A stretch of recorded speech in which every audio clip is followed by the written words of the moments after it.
You want? Not a penny, not one penny. I wouldn't do such a thing. You two ought to be ashamed of yourselves. I have half a mind to go to the police. And then I also have half a mind not to. Actually, it's 49% for going and 51% for not going. So the not going wins. But you gotta admit it was close. You don't know how close.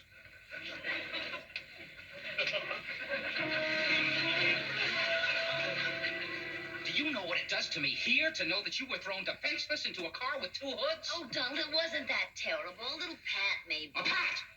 A pat? What do you mean a pat? What kind of a pat? Well, just like a little pat, like on the knee. On the knee? The knee? A pat on the knee? Oh, Donald, not like that. As a threat. A threat? A threat? A knee? A pat? Oh, Donald, for heaven's sakes, I'm sorry I called you over here. You're getting way too upset. Now, what are we going to do about this problem? What are we going to do about this? Honey, I'm sorry. Just sit down. Sit down. Look, do you still want to help Tony with the audition? Of course I do. I'm going to do the very best I can, too. I just think we ought to tell the police about the bride. Honey, as far as I know, there's no law against bribing someone to throw an audition. Maybe we better tell Tony. And what's he going to do? He's going to tell you to forget about the audition so you won't be involved anymore. I'll get it. Hello, kid. Come in. Donald, this is them. All right, which one did the patting? Which one? Him, but it was nothing. Are you sure? Yes. All right, then. I want to talk to you, Miss Marie. Sit down, kid. Why? I'll sit. He always stands. I mean, not just with crooks. What I mean is, even in restaurants, I always have to sit for the two of us. It's ridiculous. Now, look. I understand you offered Miss Marie a bribe to throw Tony's audition. That's right. Don't try to deny it. What about it? Well, you should know a little better than that. I happen to be a writer for Newsview magazine, which you also know. You keep telling me things I know. Why don't you tell me something I don't know, huh? Okay. Now I'm going to tell you something I've done. Wait till you hear this. I'm all on edge. I have written up the entire limousine ride you had with Ann, plus the offer of the bribe, and put it into a sealed envelope. And mail it to your lawyer. My publisher. Mistake, kid. Lawyer is better. Really? Why? Because in a picture he saw, Cagney mails it to the publisher and the publishing house gets burnt down. In the Bogart picture, he mails it to his lawyer because nobody ever bothers a lawyer. I saw that one. Of course, that's not the point here. Now let me tell you something. It is no crime in trying to throw an audition according to the New York State Acting Commission. Now, look, why did you come here? Find out if the little lady changed her mind and see if $2,000 might help her change it. No, I have not changed my mind. And I'm going to help Tony give the very best audition he possibly can tonight. That would be a huge mistake. Now, look, stop threatening her. I mean it. You offered a bribe. The answer is no. You tried. It didn't work, and that's it. Beautiful speech. Let's go. The offer still holds. Donald, you were just fantastic. When you said stop threatening her, I thought I'd die of pride. Oh, Donald, you were so brave. You were so magnificent. Ann, you're a girl. Tell me something. What? How do you faint?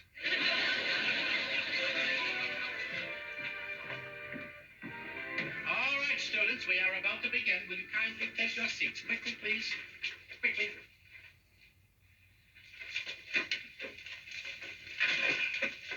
Do you have the correct spelling? B-E-N-E-D-I-C-T. Perfect. Now, bear in mind, Mr. Hollinger, if the boy is no good, I will not accept him in my workshop. That's fair. Either way, it'll make a good story. Though it would be nice if you made it. Oh? Well, I'm waiting, Miss Marie. Mr. Dempsey? Yes. Have you told your parents what you intend to do? No, I cannot bring it to myself. They wouldn't say no. No, I cannot bring it to myself. They would say no, I mean. You can't consider yourself a man until you're ready to act like one. You've got to decide now. Are you Roger Whitney or Mark Whitney's son? That is a good question. I wish I know. I wish I knew. Perhaps someday I will know. And when I do, then I will know. Stop it, please! Stop it! Not only is your acting terrible, I'm surprised you remember how to talk at all. Tell me your high school performance, were you allowed to continue attending classes? It's not that you have no talent. It's simply that it will take years before you get up to having no talent. What kind of plays were you in high school? They weren't exactly plays, Mr. Benedict. Oh? They were more like variety shows. What did you do, Tony? I just talked about the things that were happening around the high school. Oh, a satirical high school commentator. Just what the world's been waiting for.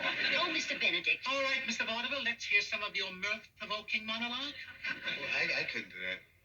It wouldn't be funny, you know, like here and 4 years later. You want to be an actor, you should be prepared to perform. Students, attention. Showtime. Well, proceed. I was just telling Mr. Benedict about some experiences I had in my 8 years of high school.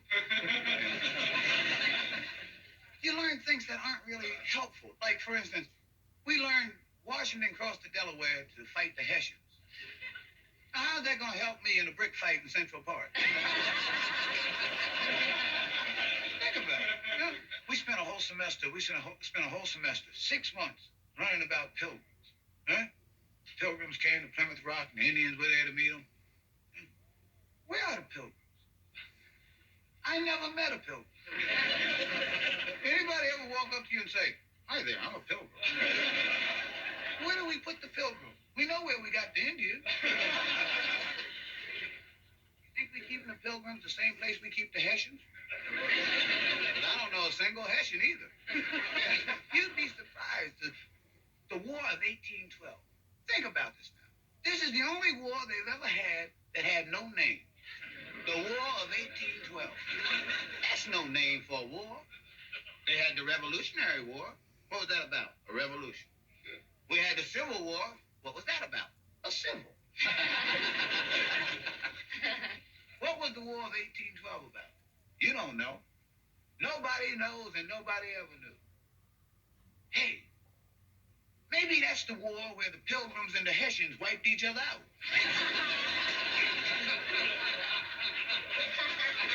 You were really funny, Tony. I mean it. Are you talking about my jokes or my acting? It was really hysterical. And you know what? I actually saw Mr. Benedict smiling. Yeah, but he wasn't laughing. Well, don't look for miracles. Betty accepts you into the workshop. He didn't say anything about that. That's good. He's thinking about it. If he didn't like you, he'd have said so. Hey, here's a letter. Oh, it must be from Ruthie. Miss Anne Mary? No, I don't think so. Miss Anne Mary. Oh, my gosh. Hey, I don't know what the note says, but I'd like a box of that stationery. Dear Miss Mary, we saw your audition. Thanks a lot. Spend the $2,000 in health. Sincerely yours, Jake. And I just told them, no siree, I wouldn't take a jump for anybody. A dive. See, I didn't even know what you call it. But still, I said I wouldn't do it. Anne, I believe you. Oh, you do? You really do? Because I would never be involved in anything like that. Anne, do you remember I was at that audition, and I saw how bad I was in that scene, and I saw how much you tried to help me. Oh, I'm so glad. What do I do with this money? Why don't you keep it? Keep it? Oh, I can't keep it. Can I, Donald? Tony? Donald? Keep it.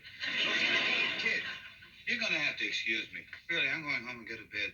You know, I got a fight Saturday. Right. Yeah, and don't you worry now. If I hear anything from Mr. Benedict, I'll call you right away. Hey, Anne, do you think I really have a chance?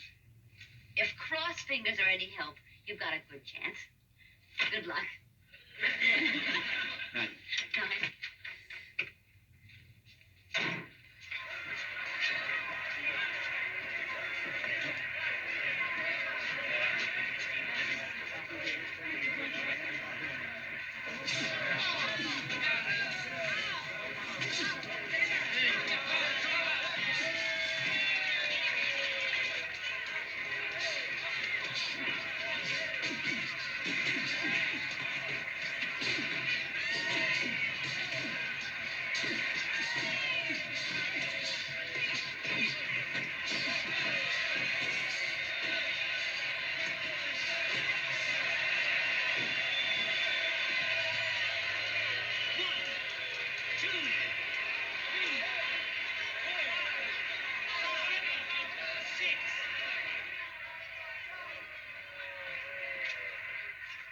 doing? Oh, bad, honey. He's really getting hurt. Oh, where's Mr. Benedict? Did you call him again? Yeah, I did. His answering service said he got the message and he's going to meet me here.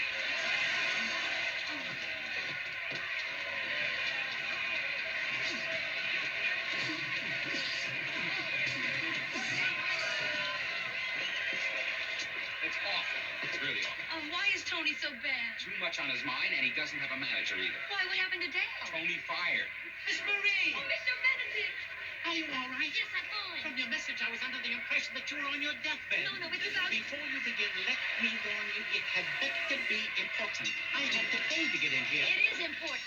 $3.50 worth? I want to know if you're going to accept Tony into the workshop. You owe me $3.50. Oh, Mr. Benedict, please. I'll accept a check. Here's the money. Have you accepted Tony? Are you trying to make me look cheap?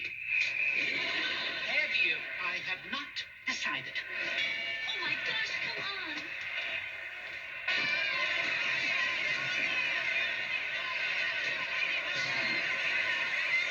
Can you hear me, Tony? 2, 3, Can you hear me, Tony? 4, 5, Get up, get up. Tony, Mr. Benedict accepted you. 6, 7, 8,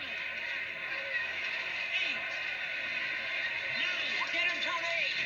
You lied, Miss Marie. I just wanted to give him some confidence. 1, 2. Lie there, my boy. Don't try to rise. I don't want a student of mine all punched over. 5, Oh, Mr. Benedict, you're terrific. 6. I know that. 7. Tony, get up, get up. You're really in. Nine. You're in. You're out.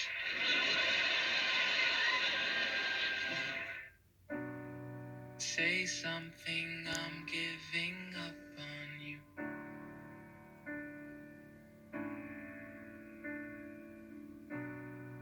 I'll be the one if you want me to.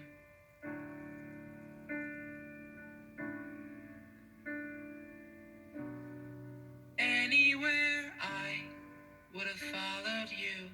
This holiday season, give